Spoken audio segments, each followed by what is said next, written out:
नमस्ते, राम राम। मैं सीमा फिर हाजिर हूँ आज आपके सामने अपनी एक नई वीडियो के साथ। तो आज की वीडियो में हमारा जो टॉपिक रहेगा वो हमने ब्लड का अपना टॉपिक स्टार्ट किया है। ये मेरी ब्लड की जो है वो तीसरी क्लास है। आज हम ब्लड की जो है ब्लड क्लोटिंग के बारे में जो है जानेंगे।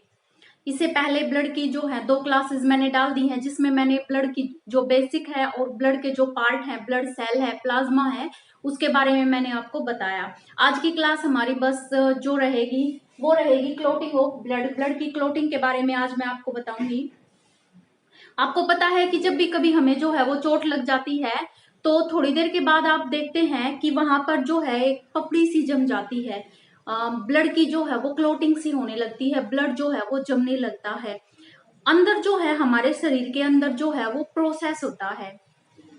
वो क्या प्रोसेस होता है कि जिससे जो है वो ब्लड जो है वो आना, अंदर से बाहर जो है आना बंद हो जाता है। ब्लड की जो है वो क्लोटिंग हो जाती है। तो वो अंदर क्या प्रोसेस होता है कि जिससे ब्लड जो है वो आना बंद हो जाता है। क्योंकि अगर देखो, ये ब्लड की क्लोटिंग अगर नहीं होगी तो किसी को भी चोट लग जाएगी तो ब्लड जो है उसका बहता रहेगा और एक स्टेज ऐसी आ जाएगी, अगर उसका ज्यादा ब्लड अगर बह गया तो पेशेंट की जो है वो मौत हो सकती है। तो भगवान ने हर चीज का जो है वो बैलेंस बनाया हुआ है। ब्लड की क्लोटिंग के लिए अलग फैक्टर होते हैं, ब्लड को जो है क्लोटिंग करने से जो बचाते हैं वे अलग फैक्टर होते हैं। तो आज हम बात करते हैं ब्लड क्लोटिंग की। आपको पता है कि हमारा जो शरीर है, हमारे शरीर के अंदर ब्लड है, वो ब्लड जो है पाइपों के थ्रू जो है शरीर में बहता है। अब वो पाइप, उनको ब्लड वेसल कह लीजिए, नसें, वो एक पाइप की तरह ही होती हैं, क्योंकि लिक्विड एक तरल पदार्थ है। इसको बहने के लिए जो है एक मतलब पाइप ही चाहिए, जिससे ये प्रॉपर जो है वो पूरी बॉडी में जो है वो सर्कुलेट होता है। तो ये पाइप क्या है? ये हमारी ब्लड वेसल है। अलग अलग टाइप की ब्लड वेसल होती हैं। जो ब्लड वेसल जो है जिनमें गंदा खून होता है वो अलग होती हैं, वो हार्ट तक लेके जाती हैं ब्लड को। उसके बाद वो ब्लड प्यूरिफाई हो गए, और जो ब्लड वेसल जो है जिनको आर्टरी बोला जाता है वो पूरे बॉडी में जो है अच्छे शुद्ध ब्लड की जो है वो सप्लाई करती हैं। खैर, ये हम अपना अलग टॉपिक कभी डिस्कस करेंगे। आज मैं आपको बताऊंगी ब्लड क्लोटिंग के बारे में। ब्लड की क्लोटिंग जो है उसको ब्लड की क्लोटिंग होने के प्रोसेस को जो है वो कैस्केडिंग प्रोसेस जो है इसको बोला जाता है। 1 से 3 मिनट जो है, जब भी किसी को चोट लगती है 1 से 3 मिनट तक जो है उसका खून बहता है।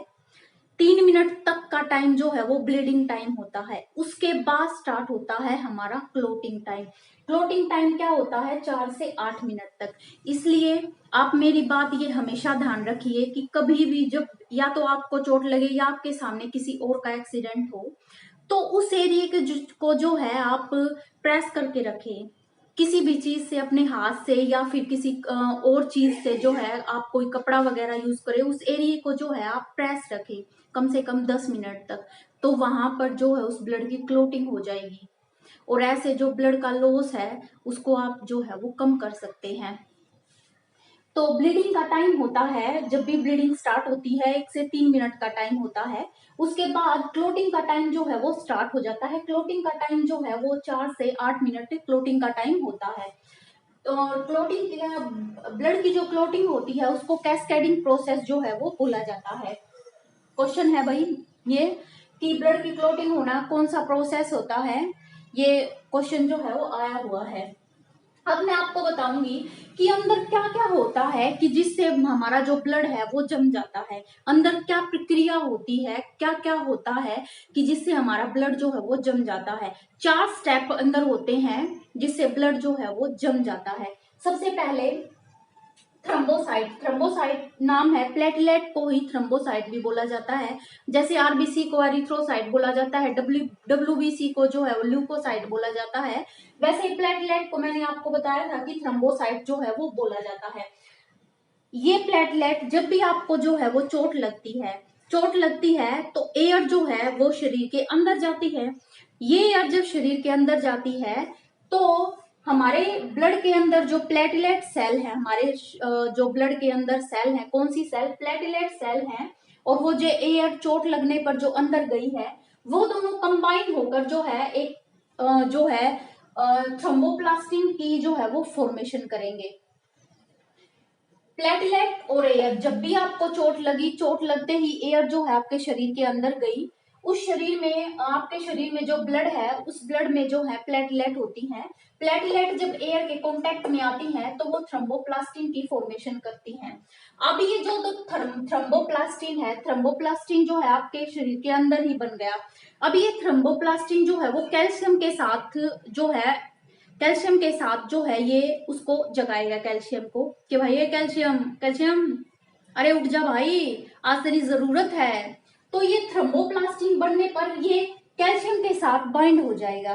कैल्शियम के साथ थ्रोम्बोप्लास्टिन और कैल्शियम जो है वो दोनों मिलकर ये जो प्रोथ्रोम्बिन, प्रोथ्रोम्बिन जो है वो एक प्रोटीन होता है जो ब्लड के अंदर ही पाया जाता है। प्रोथ्रोम्बिन को जो है एक्टिव करते हैं। जब भी प्रोथ्रोम्बिन जो है एक्टिव होगा वो थ्रोम्बिन में कन्वर्ट होगा। समझ में आया? सबसे पहले क्या होगा कि प्लेटलेट जो है चोट लगने पर प्लेटलेट जो है वो एयर के कांटेक्ट में आएंगे। प्लेटलेट जब एयर के कांटेक्ट में आएंगी तो वो थ्रोम्बोप्लास्टिन की जो है वो फॉर्मेशन करेंगी। अब ये थ्रोम्बोप्लास्टिन जो है वो बन गया। अब ये थ्रोम्बोप्लास्टिन जो है वो कैल्शियम के साथ जो है ऐड होकर हमारे शरीर में एक प्रोटीन है, ब्लड के अंदर ही प्रोटीन है जो है प्रोथ्रोम्बिन। प्रोथ्रोम्बिन को जो है ये एक्टिव करेंगी। प्रोथ्रोम्बिन जो है जगते ही ये दोनों मिलकर जो है इसको जगाएंगी कि भाई ये सोया पड़ा है, इनएक्टिव है ये, क्योंकि इनएक्टिव है ये, जब इसकी जरूरत होगी तो ये दोनों मिलकर जो है इसको एक्टिव करेंगी। ये जब जग जाएगा, ये दोनों मिलकर इसको जगाएंगी, तो ये जो है एकदम उठते ही थ्रोम्बिन में कन्वर्ट हो जाता है। अब ये जो थ्रोम्बिन है, प्रोथ्रोम्बिन और फाइब्रिनोजेन, दोनों के दोनों ये दोनों प्रोटीन होते हैं जो हमारे ब्लड में ही पाए जाते हैं। एक प्रोटीन तो जो है ये प्रोथ्रोम्बिन हो गया। अब दूसरा जो प्रोथ्रोम्बिन जब एक्टिव हुआ तो उससे फॉर्मेशन हुई थ्रोम्बिन की।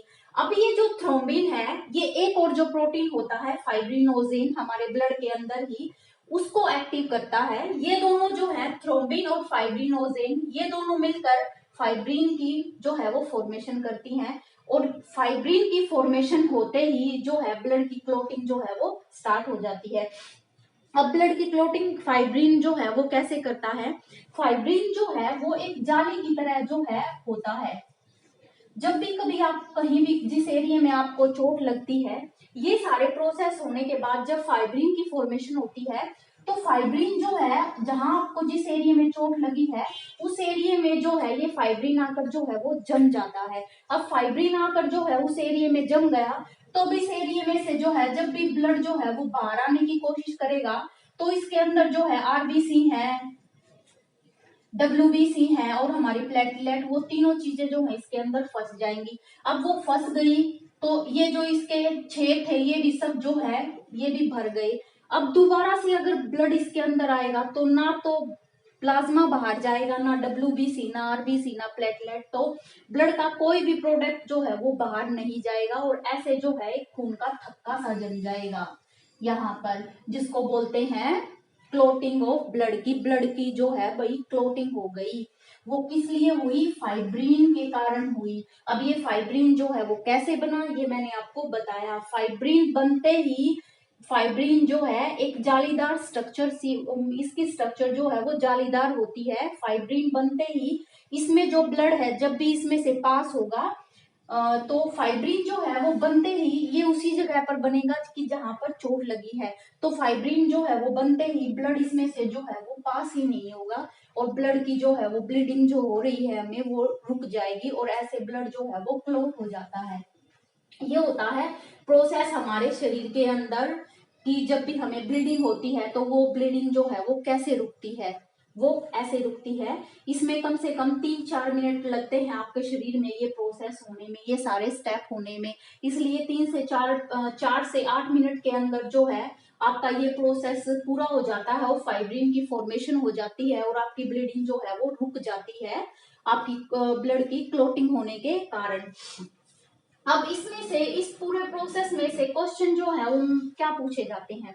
क्वेश्चन जैसे आपसे पूछ लिया जाता है कि ब्लड की क्लोटिंग जो है वो ब्लड की कौन सी सेल जो है ब्लड की क्लोटिंग होने में हेल्प करती है, तो वो करती है प्लेटलेट। सबसे पहला क्वेश्चन। दूसरा क्वेश्चन कि जो हमारा तत्व होता है एलिमेंट, कौन सा एलिमेंट जो है वो क्लोटिंग होने में जो है वो हेल्प करता है, तो वो हो गया कैल्शियम। अब आपसे पूछ लिया जाता है कि प्रोटीन कौन सा इन्वॉल्व होता है भाई जो ब्लड की क्लोटिंग करने में इस प्रोसेस में, तो फाइब्रिनोजेन और प्रोथ्रोम्बिन दोनों के दोनों प्रोटीन जो है ये प्लाज्मा के अंदर पाए जाते हैं। ये दोनों प्रोटीन ही जो है वो हेल्प करते हैं ब्लड की क्लोटिंग में। एलिमेंट जो हो गया वो है कैल्शियम, प्रोटीन जो हो गए वो है फाइब्रिनोजेन और प्रोथ्रोम्बिन, और उसके बाद जो ब्लड की सेल है वो कौन सी है, वो है प्लेटलेट। और विटामिन कौन सा है, विटामिन के। अब आपने जो है कई बार जो है सुना होगा कि विटामिन के जो है वो शरीर के अंदर भाई ब्लड की क्लोटिंग होने में मदद करे है। अब विटामिन के का क्या रोल हो गया, मैं आपको आज क्लियर बता देती हूँ। विटामिन के जो ये सारा प्रोसेस, ये सारी रिएक्शन जो हो रही है, इन रिएक्शन की स्पीड को तेज करता है। ये काम होता है विटामिन के का। इस सारे प्रोसेस का जो है इसकी स्पीड को कि ये जल्दी हो जाए, एज ए मतलब आप वैसे भी बोल सकते हैं एज ए कैटालिस्ट जो है वो यूज होता है जो है विटामिन के। विटामिन के इस सारी रिएक्शन को होने में मदद करता है, जल्दी करवाता है इस सारी प्रोसेस को। तो ये हो गया विटामिन के का रोल। अब आप देखो प्लेटलेट है, कैल्शियम है, हमारे जो प्रोटीन है फाइब्रिनोजेन प्रोथ्रोम्बिन, और हमारा जो विटामिन के है, ये सारे मिलकर भाई रिएक्शन करते हैं, ये रिएक्शन करते हैं ब्लड की जो है वो क्लोटिंग होने में। लेकिन हमारे शरीर के अंदर एक चीज और है, एंटी कोगुलेंट, मतलब जो कोगुलेशन को, जो क्लोटिंग को रोकती है, दैट इज हिपैरिन। हमारे शरीर के अंदर, क्योंकि आपको पता है अगर शरीर के अंदर हिपैरिन नहीं होगी तो शरीर के अंदर ये रिएक्शन हो रही है भाई, फिर ये रिएक्शन तो जो है ब्लड की क्लोटिंग कर देगी। अगर ब्लड की क्लोटिंग शरीर के अंदर होगी तो ब्लड वेसल में जो है वो खून का जो है वो प्रेशर जो है वो खून बहना जो है वो बंद हो जाएगा, ऐसे जो नस है वो फट सकती हैं। तो उस बैलेंस ने कौन बनाए रखा है, हिपैरिन। हिपैरिन जो है भगवान ने जो है मतलब बड़ा दिमाग लगाया है। हिपैरिन जो है इन सब के से ज्यादा जो है वो पावरफुल है। कैल्शियम है, प्रोटीन है, विटामिन है, ये सारे मिलकर जो है क्या कर रहे हैं, ब्लड की क्लोटिंग करते हैं। लेकिन अकेला हिपैरिन एक ऐसा है जो ब्लड की क्लोटिंग ये जो कर रहे हैं कि भाई तुम तो कर लो क्लोटिंग, आ जाओ करो क्लोटिंग, मैं बताऊं तुमने। एकला हिपैरिन में इतनी पावर है कि उस क्लोटिंग ने यो होने ना देता शरीर के अंदर। लेकिन प्रॉब्लम कब आवे है, हमने प्रॉब्लम जब आवे है जब मारे लग जा है चोट। जब हमारा चोट लग जा है तो उस टाइम पे यो हिपैरिन का एक करड़ा साइड इफेक्ट है कि जब भी हिपैरिन एयर के कांटेक्ट में होगा यो डैमेज हो जा है। इस शरीर के अंदर अगर यो डैमेज हो गया तो ब्लड की क्लोटिंग न रोकेगा कोई भी ना, ब्लड जो है उसकी क्लोटिंग होगी क्योंकि हिपैरिन डैमेज हो गया। अगर चोट नहीं लगती है, जैसे नसें तो शरीर के अंदर है भाई, आराम तो खून बह रहा है, हिपैरिन है वो ब्लड क्लोटिंग होने नहीं देता, ये सारे ब्लड क्लोटिंग करे हैं। लेकिन हिपैरिन सब तक पावरफुल पड़ा है, इनके सब के ऊपर के हाथ फेर जा है, अब भाई है ना मैं नहीं होने दू क्लोटिंग। लेकिन हमारा रास्ता जब जग गया है, जब हमारा लग जा है चोट, और चोट लगती है हिपैरिन हो जा है डैमेज, एयर के कांटेक्ट में आती है। इसलिए ही कदे आपने देखा हो कि जब भी किसी की एकादे की मौत हो जा तो डॉक्टर बताओ उसका रीजन क्या हो, कॉज ऑफ डेथ क्या हो है कि वो इसका ब्लीडिंग जो है अंदर ही अंदर ब्लीडिंग हो गया और है ना इसका ब्रेन हेमरेज हो गया, या वही है ना नसा में खून जम गया और इसकी मौत होगी। तो वो क्यों करो है कि उसको चोट लग जाए, हर चोट की गला एयर भीतर चली जा है, रिपेयरिंग डैमेज हो जा है, तो इन सब न मौका मिल जा है ब्लड की क्लोटिंग करने का, भी शरीर के भीतर कर दे है क्लोटिंग, वह क्लोटिंग शरीर के भीतर हो जा है और वह नसा में हो जा है और खून बहना हो जा है बंद। ये खून बहना अगर बंद हो गया तो आदमी मरेगा भाई, ठीक है। तो ये सारा प्रोसेस होता है मेरे हिसाब से। देखो भाई आपको समझ आना चाहिए, बाकी अगर नहीं आया हो तो कमेंट करके मेरे को जरूर बताना। आज की क्लास में इतना ही, मिलते हैं अपनी नेक्स्ट क्लास में। नमस्ते, जय हिंद।